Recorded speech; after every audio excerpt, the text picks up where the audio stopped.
In John 8:56, Jesus said, "Your father Abraham rejoiced to see my day, and he saw it, and was glad."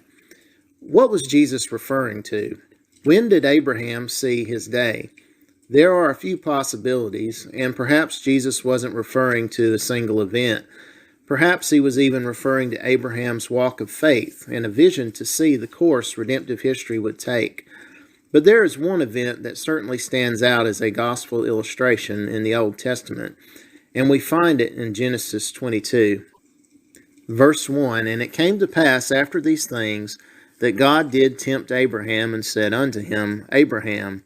And he said, Behold, here I am. And he said, Take now thy son, thine only son Isaac, whom thou lovest, and get thee into the land of Moriah, and offer him there for a burnt offering upon one of the mountains which I will tell thee of. And Abraham rose up early in the morning, and saddled his ass, and took 2 of his young men with him, and Isaac his son, and clave the wood for the burnt offering, and rose up, and went unto the place of which God had told him." Paul told Timothy to be ready in season and out of season. Abraham's response, "Here I am," demonstrates his adherence to this principle. The idea in 2 Timothy 4:2 is to be ready for battle, be ready for an ambush. Here God is going to test Abraham's faith in a manner as serious, or more so, than going into a fight. Now God is omniscient, so he isn't going on a discovery mission here. Instead, he is refining and deepening Abraham's faith.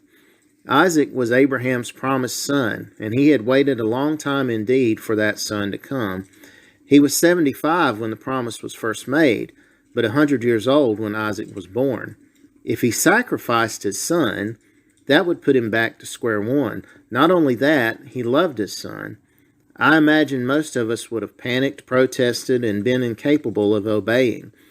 But God is sensitive to Abraham, acknowledging that he loves his son. And the fact that God had kept his promise when it seemed he had forgotten gave Abraham the faith to obey. Verse 4, "Then on the 3rd day Abraham lifted up his eyes and saw the place afar off. And Abraham said unto his young men, Abide here with the ass, and I and the lad will go yonder and worship, and come again to you. And Abraham took the wood of the burnt offering, and laid it upon Isaac his son. And he took the fire in his hand, and a knife, and they went both of them together." We can only speculate as to how Abraham must have felt. I would have been an emotional wreck, constantly saying to myself, something's got to give. When the mountain came into view, he had no choice but to go forward with the plan. Now, what was about to happen was not for Abraham's servants. If they had come along, they might have interfered, thinking the old man had lost his mind. They would have at least been a distraction. If it were me, I wouldn't want them there either. Come to think of it, I wouldn't want to be there myself. Now, we tend to envision Isaac as a small child here. Dr. MacArthur says that he may have been in his 20s. Lad in verse 5 could be translated as young man. In fact, that is the translation used in the Amplified Bible. So not only had Abraham waited a long time for this son, enough time had passed for him to be sure this was going to be his only son, aside from Ishmael, of course.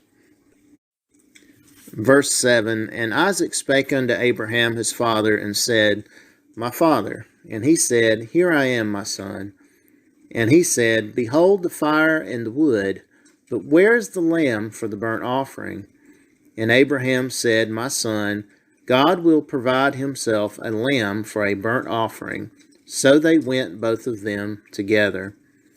Again, if I were in Abraham's shoes, I would have been dreading this question all day. I wouldn't want to lie, but I certainly wouldn't want to tell the truth. How would I justify this to my son? But look at how Abraham chose to respond. God will provide. This begs the question if he knew exactly what would happen. Perhaps he did, but in any event, he knew God would provide a solution somehow. He continued to act in faith, trusting God for the outcome. Verse 9, "And they came to the place which God had told him of, and Abraham built an altar there. and laid the wood in order, and bound Isaac his son, and laid him on the altar upon the wood. And Abraham stretched forth his hand, and took the knife to slay his son. There's a bit of irony here in that the wood was put on Isaac's back, and now Isaac has been laid upon the wood. Would Abraham have gone through with it? I think we have to assume so. He did not stop until commanded. We tend to wonder about Abraham's emotion here, but what of Isaac? At some point he had to understand that his father intended to sacrifice him. Abraham had bound him. Was there a chance he was going to resist? The fact that the Bible doesn't describe a conflict here would seem to indicate that Isaac was trusting his father, just as Abraham was trusting his father. Verse 11, And the angel of the Lord called unto him out of heaven, and said, Abraham, Abraham.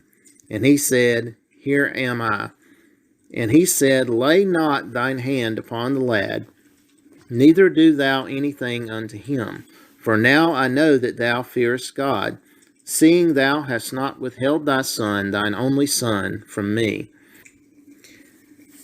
The repetition of Abraham's name is emphatic.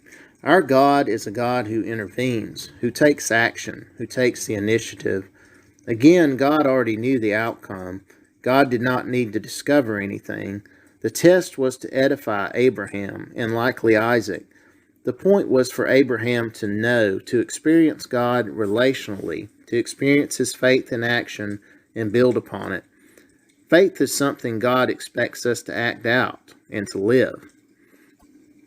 Verse 13, And Abraham lifted up his eyes and looked, and behold, behind him a ram caught in the thicket by his horns. And Abraham went and took the ram, and offered him up for a burnt offering in the stead of his son. And Abraham called the name of that place Jehovah Jireh, as it is said to this day, In the mount of the Lord it shall be seen.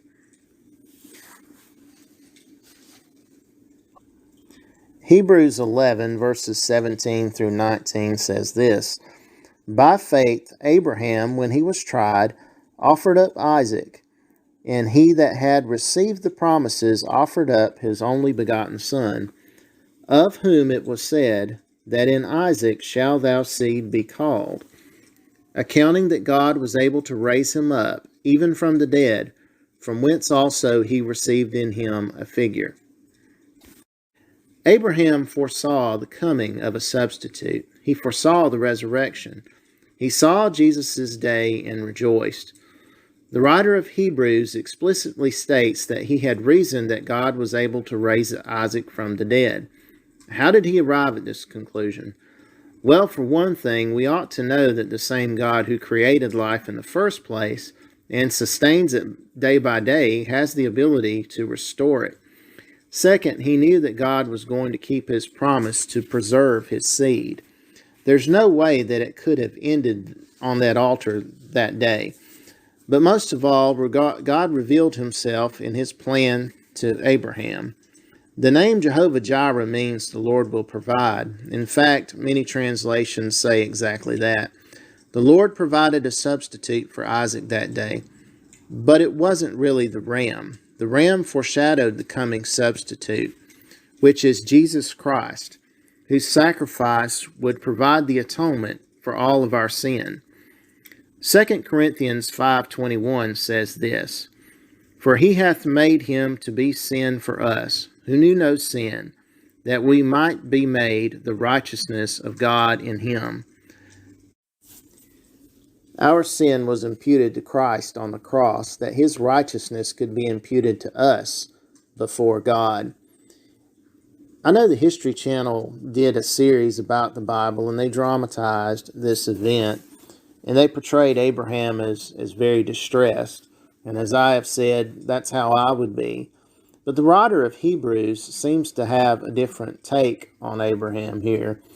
He was acting in faith. He spoke confidently when he told his two servants that they would go up and worship and that they would come back. And he spoke confidently when he told Isaac that the Lord himself would provide a lamb.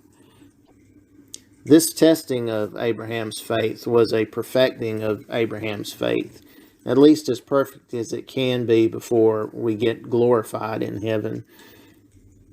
Abraham believed God, and it was counted to him as righteousness. May the same be said of all of us.